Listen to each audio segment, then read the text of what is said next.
IPL 2024లో Mumbai Indians కొత్త captain Hardik Pandya struggle అవుతున్న విషయం అయితే తెలిసిందే. తొలి మ్యాచ్లో బ్యాటింగ్ బౌలింగ్తో పాటు కెప్టెన్సీలో కూడా దారుణంగా ఫెయిల్ అయ్యాడు.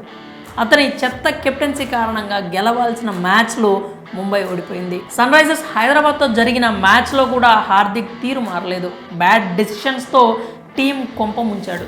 ఈ తరుణంలో కలగజేసుకున్న రోహిత్ శర్మ తానేంటో ప్రూవ్ చేసుకున్నాడు. కెప్టెన్సీ అంటే ఏంటో హార్దిక్ చూపించాడు. దెబ్బకు కొత్త కెప్టెన్ షాక్ అయ్యాడు.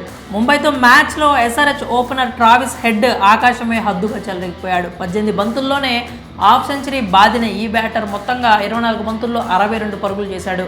ఎంఐ బౌలర్లతో ఆట ఆడుకున్నాడు. ఈ టైంలో టీంను నడిపించే ఛార్జ్ తీసుకున్నాడు రోహిత్ శర్మ. హెడ్ కోసం టైట్ ఫీల్డింగ్ సెట్ చేశాడు. హాఫ్ సైడ్ షార్ట్ కొట్టేలా అతను ఉసుగొల్పాడు. పాండ్యాను బౌండరీ లైన్ దగ్గరకు ఫీల్డింగ్ పంపాడు హిట్ మ్యాన్. హెడ్కు దూరంగా బంతులు వేయమని కోయెట్జీని ఆదేశించాడు. అంతే, బౌలర్ బాల్ వేయడం, రాంగ్ షాట్ ఆడి హెడ్ అవుట్ అవ్వడం క్షణాల్లో జరిగిపోయింది. బౌండరీ లైన్ దగ్గర ఫీల్డింగ్ చేస్తున్న పాండ్యా దెబ్బకు షాక్ అయ్యాడు. రోహిత్ స్కెచ్ చూసి పిచ్చోడైపోయాడు.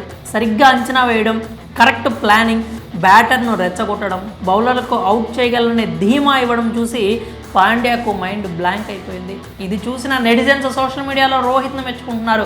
దట్ ఈజ్ హిట్ మ్యాన్ అంటున్నారు. ఊరికే ముంబైకి 5 కప్పులు రాలేదని చెప్తున్నారు. కెప్టెన్సీ అంటే ఇది అంటున్నారు.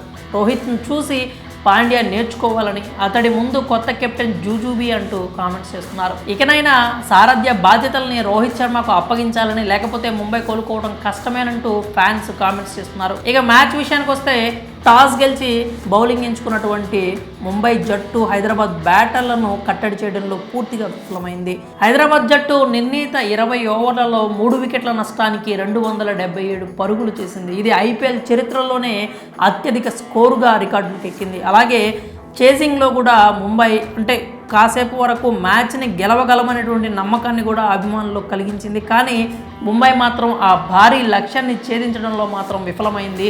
20 ఓవర్లలో 5 వికెట్ల నష్టానికి ముంబై జట్టు 246 పరుగులు మాత్రమే చేయగలిగింది. నిజంగా ఐపీఎల్ చరిత్రలో ధనాధన్ లీగ్ అనడానికి ఈ మ్యాచ్ ఒక కంప్లీట్ నిదర్శనం అంటూ ఫ్యాన్స్ అయితే కామెంట్ చేస్తున్నారు. మరి కెప్టెన్సీ అంటే ఏంటో హార్దిక్ పాండ్యాకు చూపించినటువంటి రోహిత్ శర్మపై మీ అభిప్రాయాలని కామెంట్స్ రూపంలో తెలియజేయండి.